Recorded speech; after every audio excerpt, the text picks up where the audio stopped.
This is KGW News at noon. Thanks for joining us. I'm Brenda Braxton. This noon, we start with more details about the crime spree that shut down a major freeway through Portland this week.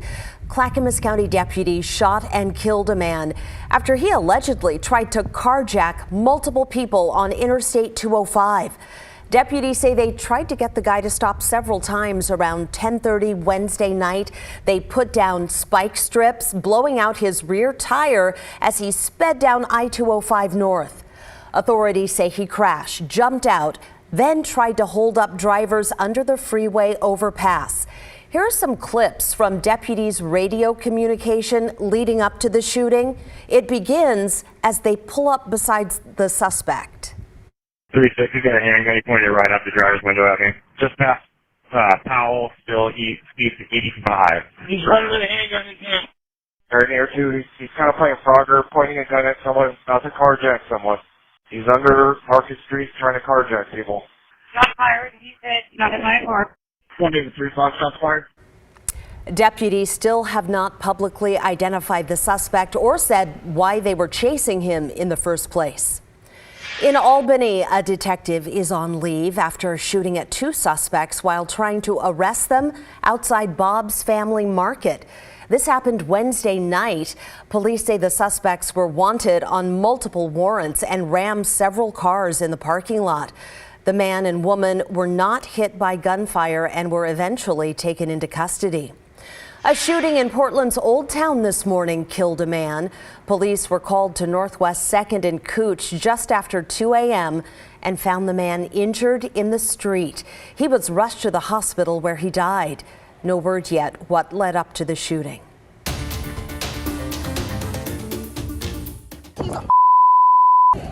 A patriot, for real. No license plate. A scary morning at an apartment complex in Southeast Portland when somebody crashed a car into it. This happened at 162nd and Alder. Neighbors took video as the driver ran away. Then, here's what they say the passenger did. This little boy comes from around and I said to him, like, you're better off staying here. And he looked me dead in my eye and said, I'm so sorry, I'm sorry. And then he gets in the passenger seat, slides over to the driver, and then just takes off. Tenants tell us they think the people in the car were teenagers. Fortunately, no one in the apartment was hurt, and the building is structurally sound, but as you can see, there is a lot of damage to clean up. Vancouver police are warning about a dangerous new TikTok challenge that dares teens to kick in the doors of strangers. It's called the Door Kick Challenge. Kids record themselves kicking open the door of an unsuspecting homeowner and then running away. Officers say on Wednesday alone, it happened 7 different times. The orange circles pinpoint where the crimes happened in the Heartwood neighborhood. Anyone with information should contact Vancouver police. Trimet says violence against its bus drivers and train operators has really gone up over the last 2 years. So this week, the board of directors updated the agency's code. The biggest change? Trimet can ban anyone who spits on a driver or throws other bodily fluids on them. The rider can also be arrested. However, here's why it may be hard for anyone other than the driver to spot the perpetrator after the fact. They do not distribute any photograph of anybody that's been excluded. So they say that that would be discriminatory. Trimet is facing a shortage of drivers and is actively recruiting. It's even offering a $2,500 signing bonus. The agency hopes adjusting its code will also attract new hires. Well, Portland is bracing for about 1,200 city workers to go on strike. They're members of the District Council of Trade Unions. Here they are last night at a rally outside City Hall. If workers walk off the job, it could affect basic services at PBOT and the police and water bureaus. Union members say they want a 2% raise, among other things. This strike is set to start on February 10th at 9 a.m. And a quick heads up, if you'll be flying out of PDX anytime soon, Alaska Airlines is cutting 10% of its flights in February and March. That's about 200 fewer flights. Alaska blames staffing shortages and the Omicron variant. In the meantime, American Airlines is cutting 39 flights at PDX in March. And here's an update on the barge stuck at McGuire Island, right near Fairview. Crews are working to free a grain barge stuck in the Columbia River. The barge is from the shipping company Tidewater. It ran aground yesterday morning. The Multnomah County Sheriff's Office says there is no danger to the public.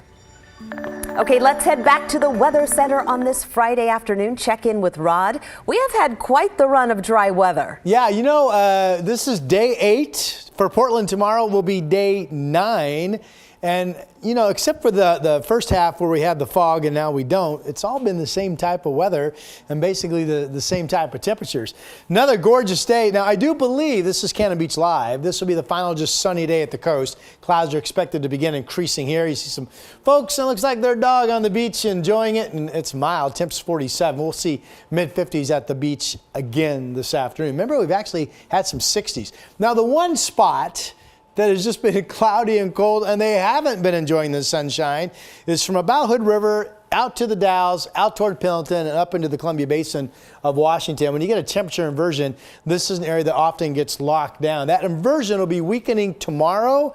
It's possible that you folks might shake out of this somewhat tomorrow. It keeps the temperatures, it's 40 right now, but the problem is it may not get any warmer this afternoon. You folks have been 38, 40, 41 for the last 4 or 5 days. Downtown Portland's gorgeous. We're up to 45 degrees. Southeast winds at 13 along the river at PDX, but winds are still gusting to 37 out at Troutdale. 49 at 4 o'clock, 39 at 8. Coming up, we have the end of the temperature inversion, the end of the air stagnation advisory. We have the beginning of rain and the beginning of mountain snow. That's in my 7 day. Changes. Thank you, Rod. 3 rescues in 5 days. That's been the reality for first responders during a busy climbing week on Mount Hood. The latest rescue was a complicated mission to pull a climber out of a very dangerous spot. Alma McCarty shows us the tricky conditions on the mountain right now. Late Wednesday afternoon, a climber and 2 friends started for the summit of Mount Hood. On the descent, the surface of the steep Hogsback snow ridge was a sheet of ice. Rescuers said the climber tried to snowboard down, but slid out of control, falling into an open fumarole a few hundred feet below. Basically what they are is they're fissures in the rock and volcanoes where warm toxic gases are emitted from inside the volcano. Paige Bacher with Portland Mountain Rescue explains on Mount Hood, the fumaroles are especially hazardous. The unfortunate thing about the 2 fumaroles that are on the south side of Mount Hood is that they are both located in fall lines of the most popular climbing routes on the south side. And so if you do take a slip in the wrong place, you can fall directly into them. First responders say the climber, identified as George Stevens from Idaho, was seriously injured and unable to get out. They said he remained in the cavity, breathing the toxic gases for almost 8 hours before rescuers could reach him. Bacher was on one of the teams that aided in the rescue. They have to use a special rope system that was pioneered by Portland Mountain Rescue to extract him from the fumarole. We had to move him to a more structurally supportive stretcher to rig up another set of rope systems to then bring them all the way down back to the top of the Palmer ski lift to load them in the snowcat.